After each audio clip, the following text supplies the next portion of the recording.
He was just a father, grateful for the second chance life had given him raising the children he once thought he'd never have. When those adopted kids surprised him with an old broken-down car, he saw nothing more than rust and dents. But inside that car was something no one expected, something that would rip open wounds of a past scarred by racism, betrayal, and painful secrets long buried. What he uncovered didn't just change his family's life forever. It revealed a truth so powerful, you'll question how it stayed hidden for so long. For most of his life, David had been no stranger to struggle. He grew up in a world where doors didn't open easily for men who looked like him, where every opportunity came with invisible strings attached, and where dignity had to be fought for every single day. Yet, despite the battles he endured, he built a life rooted in resilience, love, and an unshakable sense of responsibility. Years later, he became a father not by chance, but by choice. David and his wife had opened their home to children who needed love the most. Each of them came from different beginnings, but together they became a family stitched not by blood, but by something even stronger. He believed love could heal wounds, and in many ways it had. Their home wasn't grand, but it was warm. Old photographs lined the walls, each picture telling a story of laughter, scraped knees, and late-night talks around the kitchen table. The children adored him, this man who never raised his voice but always stood like a shield against life's cruelty. He worked long hours, came home tired, and still managed to find the energy to help with homework or fix a leaky sink. In their eyes, he was a hero, though he never saw himself that way. But life, as David knew too well, had a way of testing even the strongest hearts. Though he tried to shield his children from the ugliness of racism, it lingered like a shadow. The side glances at grocery stores, the muttered words when he walked into certain spaces, the way some people would smile at his children but not at him, it was a quiet reminder that no matter how far he had come, some scars in society had not healed. Still, David focused on the good. He wanted his children to grow up knowing joy, not bitterness. That's why, when his birthday came around one summer, he didn't expect much, maybe a small cake, maybe a card. But his children had something else in mind. They had been saving up little by little, determined to give him a gift that showed just how much they appreciated him. The gift was parked outside the house.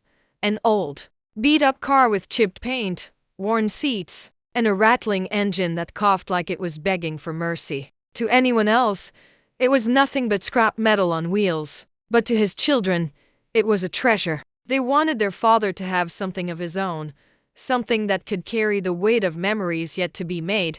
David laughed when he first saw it, half from surprise, half from disbelief. He ran his hands along the dented hood, the rusty edges, and smiled anyway. Not because the car was beautiful, but because of what it represented. His children, these kids who had once known abandonment and loss, had chosen to give him something from their hearts. That alone made it priceless. But as he slid into the driver's seat for the first time, a strange feeling settled over him. Something about the way the car smelled, something about the way the glove compartment rattled when he shut the door, it all carried an odd weight. He brushed it off, laughing as the engine sputtered and coughed, choosing to focus instead on the joy in his children's faces. What David didn't know, what none of them knew, was that this broken-down car held more than memories of its previous owner. Buried inside it was a piece of history, a painful secret tied to the very struggles David thought he had left behind, and soon, that secret would come crashing into their lives with a force none of them were prepared for, because hidden within that car was not just a forgotten object, but a reminder of a deep, ugly truth, a truth about hate, injustice, and the scars of racism that still linger in unexpected places. David thought this car would be nothing more than a project, a family adventure to bring life back into something old and broken. But what he was about to uncover would shake his faith, test his strength, and change the way his children saw the world forever. The gift that began with love was about to unravel into a story far darker than anyone could imagine. At first, the car seemed like nothing more than a quirky project. David spent evenings in the driveway with his children, showing them how to clean spark plugs, wipe down dusty seats, and listened for the faint rattle of the engine that never quite smoothed out. For the kids, it was an adventure. For David, it was a lesson proof that anything broken could be repaired with patience and care.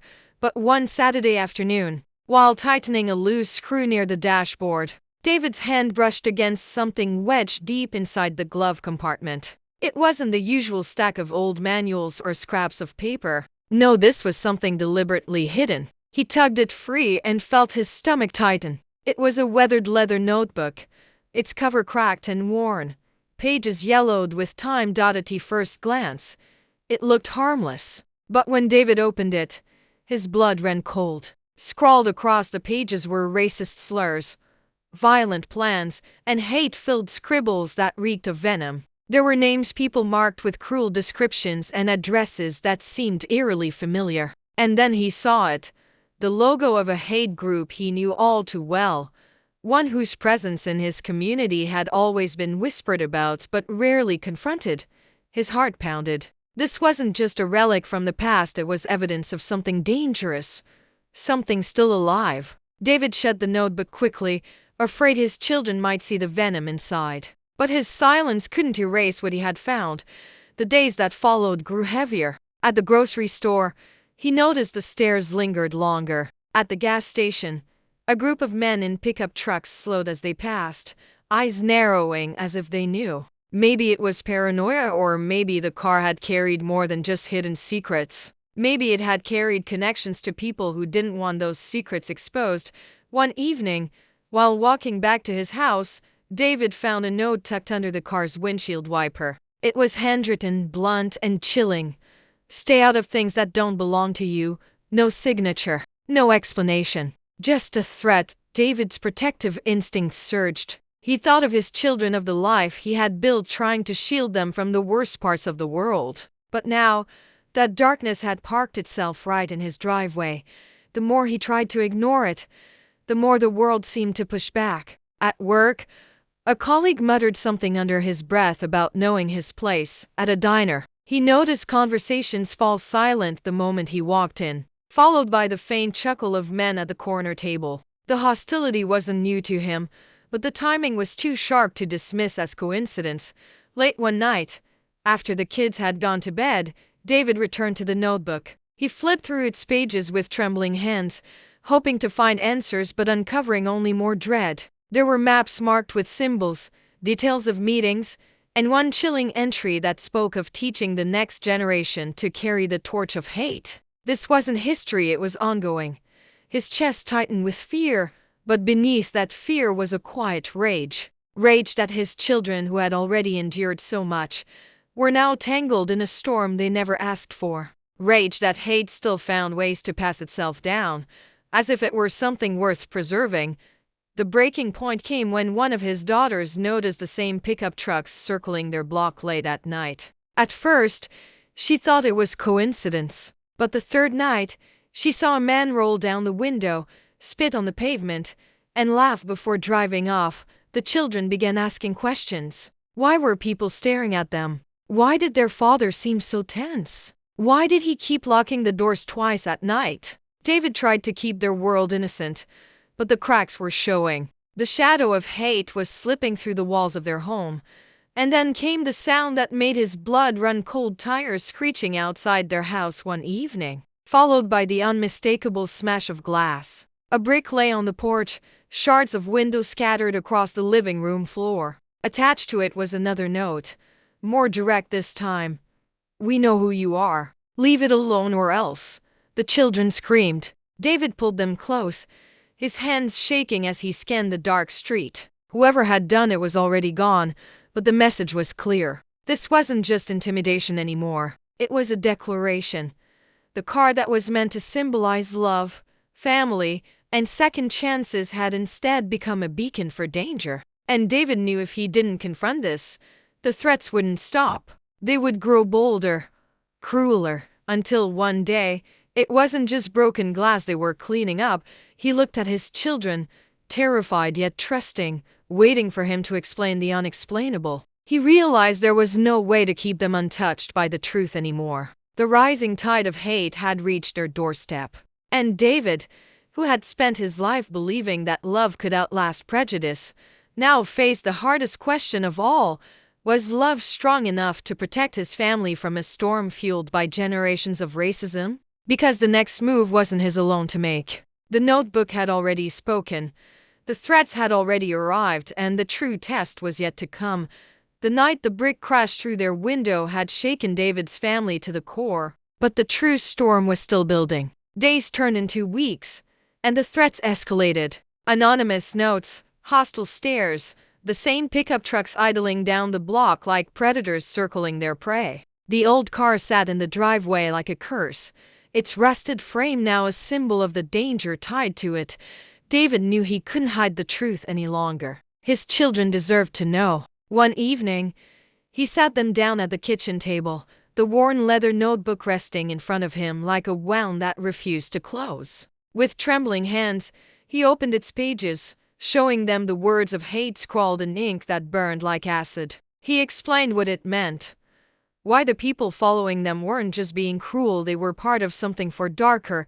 His children listened in silence, their faces a mix of fear, disbelief, and heartbreak. They had grown up believing the world could be better, that love could heal what was broken. Now they were forced to confront a reality that stripped away their innocence. David's youngest asked the question that pierced his heart.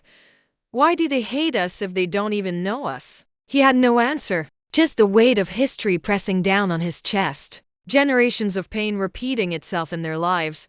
And then came the night that everything shattered. It was late. The house quiet, when the sound of engines filled the street. Not one, but several. Tires screeched, headlights flared through the curtains, and before David could react, the roar of voices erupted outside. Shouts, chants, words dripping with venom, racial slurs screamed into the night air. David rushed to the window and saw them, a group of men, faces shadowed by hoods and hats, gathered around the car. One of them swung a bat, shattering the windshield with a deafening crack. Another sprayed paint across the hood, red letters spelling out hatred for the world to see. His children cried out in terror, clutching one another as the chaos unfolded just feet from their home. David's instincts screamed at him to protect them, to shield them from the ugliness outside. But as the men circled the car, pounding on its metal frame, he knew this was more than vandalism. This was a warning and a test. He stepped outside. The night air was thick with menace. Every step he took toward the driveway felt heavier, like walking into the heart of a storm. The men turned, eyes glinting in the darkness, their laughter cutting off into silence as they realized he was standing there. Go back inside, one of them sneered, his voice low and dangerous. But David didn't move. His heart thundered. Fear clawed at his throat, yet something inside him refused to bend. For too long, he had carried the weight of silence, of swallowing pain to keep peace. But tonight, with his children watching from behind the curtains, he couldn't allow hate to own their story. You don't scare me, he said, his voice steady despite the tremor in his chest. Not anymore.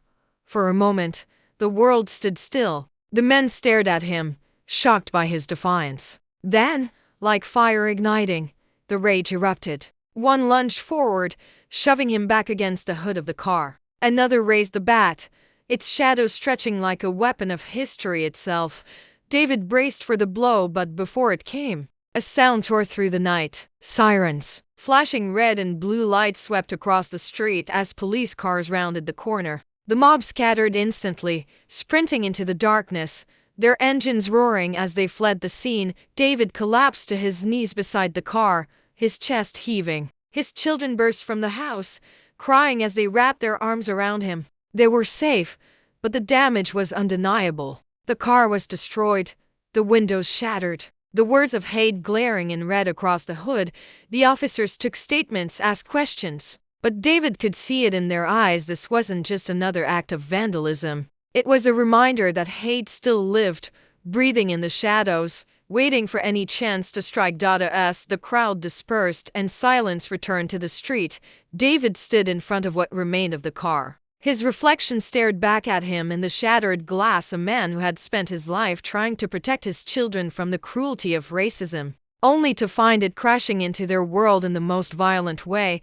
But beneath the exhaustion and fear was something else. A fire, a refusal to let this be the end of their story. The men who attacked them wanted silence, submission, fear. Instead, they had ignited something stronger, a determination to fight. Not with weapons, but with truth. David turned to his children, their eyes still wet with tears, and spoke the words that anchored the moment. They tried to break us tonight, but we are not broken. The night had tested them in the cruelest way, pushing them to the edge of fear and despair. Yet as dawn began to creep over the horizon, painting the sky with light, David knew this was not the end. It was the beginning of something larger, something that would demand courage, unity, and a strength they had never needed more than now. The car was ruined, but its hidden secret had sparked a fire that could no longer be buried.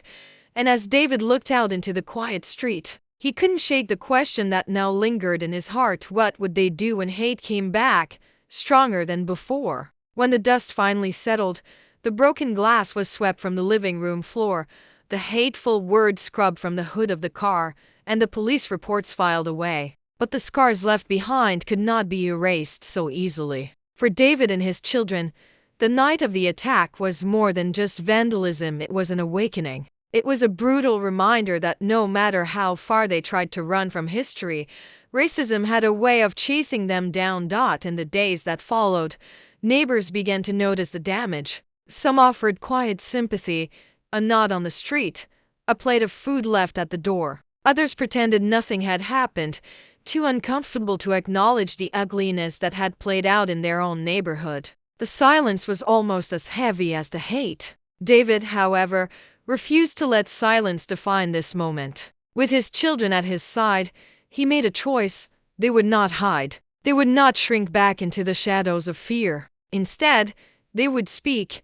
He began sharing the story first with friends, then with community leaders, and eventually with anyone willing to listen. The notebook, once a secret he wished to bury, became evidence of the danger still alive in their midst. He stood before school boards, churches, and town meetings, holding up the cracked leather cover and declaring that racism wasn't a ghost of the past, it was here, breathing, festering, and waiting for silence to protect it. The more he spoke, the more others began to step forward. Stories poured out, neighbors recalling slurs whispered under their breath, families recounting nights of harassment, teenagers describing the sting of being treated as less than human. The car, once a broken-down gift, had become a symbol, proof that hate left unchecked could find its way into the most ordinary corners of life. For David's children, the journey was painful but transformative. They had seen their father stand tall in the face of fear, refusing to let hate define them. They learned that courage didn't always mean fighting back with fists. It often meant standing in the open, telling the truth, and refusing to be silenced. They carried those lessons like armor, knowing the world would continue to test them, but also believing they were not powerless. Still, the nights were not easy. Fear lingered in every unexpected sound outside their window. Pain resurfaced every time they drove past the corner where the trucks had gathered. Healing did not come quickly, and perhaps it never fully would. But what grew in its place was something stronger than fear, resilience, and beyond their family, the impact began to ripple outward. Local news picked up the story. People who had once turned away from uncomfortable conversations now found themselves staring straight into the face of what they had ignored. Some were angry, some were defensive, but many were shaken. The truth was undeniable. Racism wasn't just a headline from another state, another decade. It was alive in their own backyard. The destroyed car never ran again, but David chose not to tow it away. Instead, he left it in the driveway, cleaned but scarred, a daily reminder of both the hate they endured and the strength they found. Visitors often asked about it, and each time, the story was told again. The car became a monument, not of defeat, but of defiance. In quiet moments, David would still think back to the night of the attack, the roar of engines, the crash of glass, the fear in his children's eyes. But he also remembered the dawn that followed, the way light spilled across the wreckage, and the way his family had held each other close. They were still here. They had not been broken. And that truth carried a message larger than their own story, because the reality is this: Racism doesn't always wear hoods or shout slurs in the night. Sometimes it hides in silence, in the glances that look away, in the neighbors who choose comfort over truth. It survives when good people say nothing. It thrives when fear keeps voices quiet. But silence is a choice, and David refused to choose it anymore. As you sit with this story, ask yourself, how many families like David's live with this kind of fear? How many children are still asking why they are hated for the color of their skin? How many voices remain unheard because the world has decided the fight is already won? The answer is too many. This is why stories like David's matter. They remind us that racism isn't just history, it is a living wound. And healing requires more than time. It requires action. It requires people willing to speak, willing to stand, willing to refuse silence. David's story is not just his. It belongs to all of us. Because the fight against hate is not one man's burden, it is a responsibility we share. So the question now is simple. When racism shows its face in your world, will you look away? Or will you stand, as David did, and say, "You don't scare me. Not anymore."